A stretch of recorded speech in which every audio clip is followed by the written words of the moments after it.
পড়ার বিষয় পক্ষ থেকে বলছি, তোমরা যারা ক্লাস 10-এ পড়ো এবং 2025 সালে 12ই ফেব্রুয়ারি যারা মাধ্যমিক দেবে, অর্থাৎ জীবনের প্রথম বড় পরীক্ষা দেবে, তাদের জন্য একটি খুব গুরুত্বপূর্ণ 4 নম্বরের চতুর্থ অধ্যায় থেকে একটি প্রশ্ন নিয়ে আমরা পড়ার বিষয় পক্ষ থেকে এসেছি।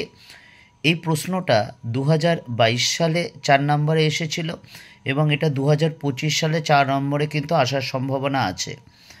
তা প্রশ্নটা তোমরা দেখতেই পাচ্ছ।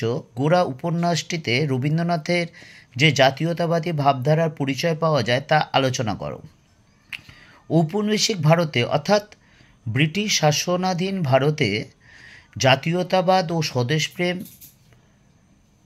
জাগ্রত করার ক্ষেত্রে যে সকল ব্যক্তি বা সংবাদপত্র বা বিভিন্ন গ্রন্থ উপন্যাস উল্লেখযোগ্য ভূমিকা পালন করেছিলেন, তাদের মধ্যে অন্যতম উপন্যাস হলো গোরা।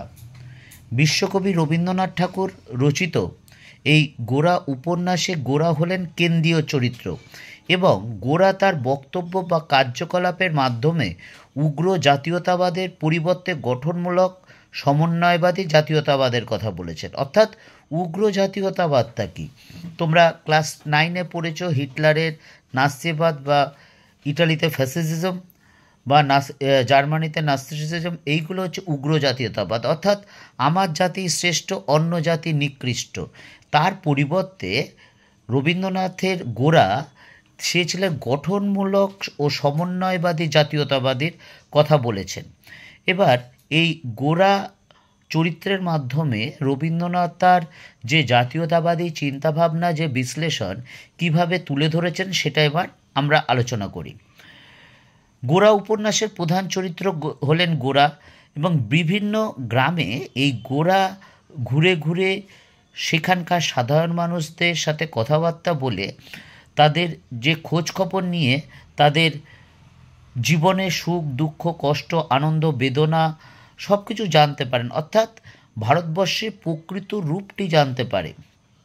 আমরা জানি আজকে 2024 সালে আজও আমাদের ভারতীয় অর্থনীতি গ্রাম নির্ভর, অর্থাৎ আমাদের অধিকাংশ মানুষ কিন্তু গ্রামে বসবাস করেন। তাই গ্রামকে বাদ দিয়ে কিন্তু কিছু করা সম্ভব নয়। অধিকাংশ মানুষ গ্রামে বাস করে। ভারতের জাতীয় আয়েরও অধিকাংশ কৃষি থেকে আসে এবং অধিকাংশ মানুষ এর জীবিকা কিন্তু কৃষির উপর প্রত্যক্ষ বা পরোক্ষভাবে নির্ভর। গোরা উপলব্ধি করেছিলেন যে এই যে শহরের যারা মানুষ আছেন তাদের তুলনায় কিন্তু গ্রামের মানুষটা অনেক সহজ সরল এবং এদের মধ্যে যথাযথভাবে আধুনিক শিক্ষার বিস্তার না ঘটার ফলে এরা কিন্তু অনেকাংশে কুসংস্কার আচ্ছন্ন এবং বিভিন্ন মতের দ্বারা তারা প্রভাবিত হয়। তারা কিন্তু যুক্তি দিয়ে বিচার বিশ্লেষণ করতে পারে না অতটা, যেহেতু তারা শিক্ষিত না। এবং শহরের মানুষও তাদের প্রয়োজনে তাদের কিন্তু সাহায্য করে না বা গ্রামের মানুষের বিপদে কিন্তু কোনো রকম সাহায্য করে না বা এগিয়ে আসে না। তারা বরং বিভিন্ন রকম সামাজিক বিভেদ তুলে তারা যে সমাজ জীবনে শহরের সমাজ জীবনে যে সুযোগ সুবিধা বা ক্ষমতা ভোগ করছে সেটা কিন্তু বজায় রাখতেই চায়। অর্থাৎ যে বিভাজন রেখা রয়েছে গ্রাম বা শহরের মধ্যে, সেই বিভাজনটা কিন্তু তারা বজায় রাখতে চান। গোরা এই রকম সমাজের, অর্থাৎ এই বিভাজিত সমাজকে তিনি তীব্রভাবে আঘাত করেছেন বা সমালোচনা করেছেন এবং সমাজকে নতুন করে উজ্জীবিত করতে চেয়েছিলেন।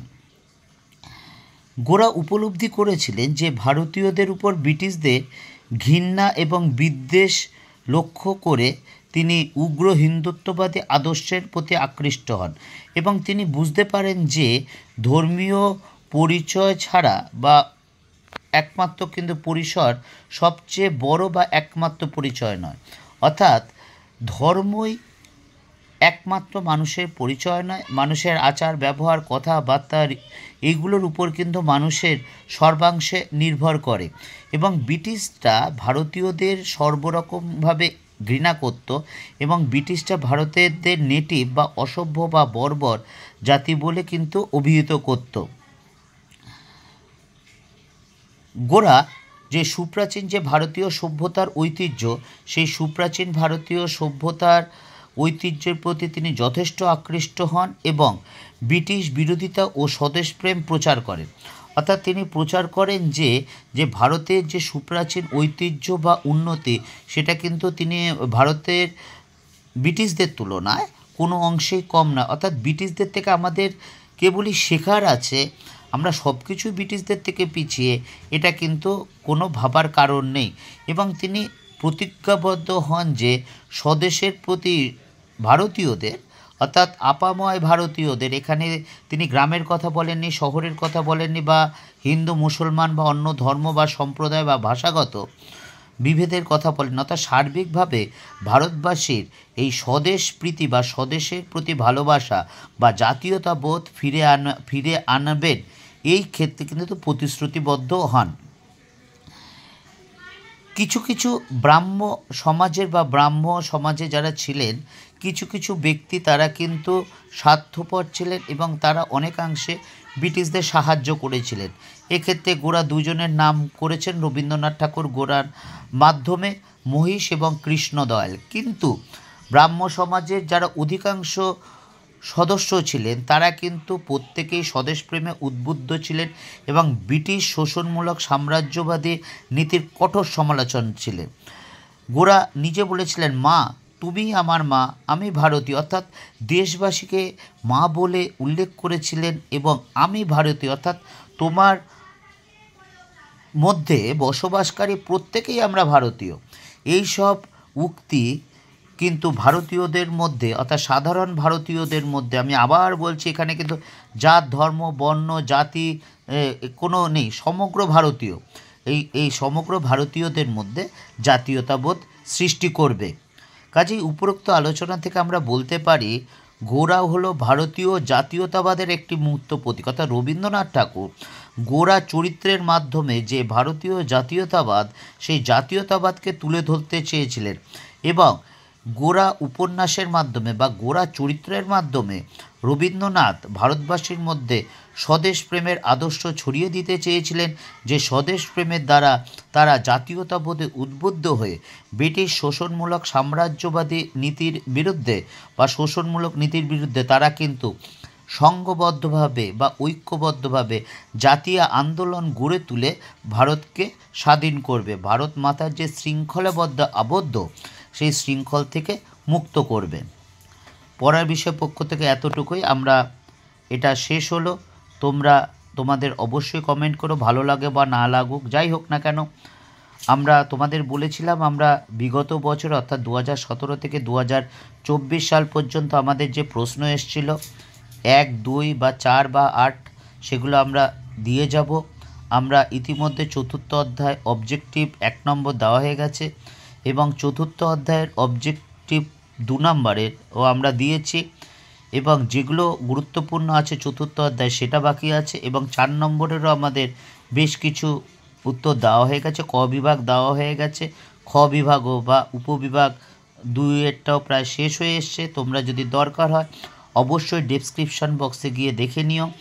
আর একটা জিনিস, প্রত্যেকটা নোটই কিন্তু ভালো, যে সহায়িকা বইটা আমি আগেও বলেছি তোমাদের, সহায়িকা বই বা বিভিন্ন পাঠ্য বই বা বিভিন্ন স্যার ম্যাডাম বা ইউটিউবে অনেক নোট আছে, প্রত্যেকটাই ভালো। কিন্তু সবচেয়ে আগে যেটা তোমাকে কিন্তু বুঝতে হবে, অর্থাৎ তোমার যদি ঠিকমতো ডাইজেস্ট না হয় তাহলে কিন্তু সেই নোটের কিন্তু কোনো গুরুত্ব থাকে না, বদহজম হয়ে গেলে সেই খাদ্যের কিন্তু খাদ্যগুণ কিছুই থাকে না।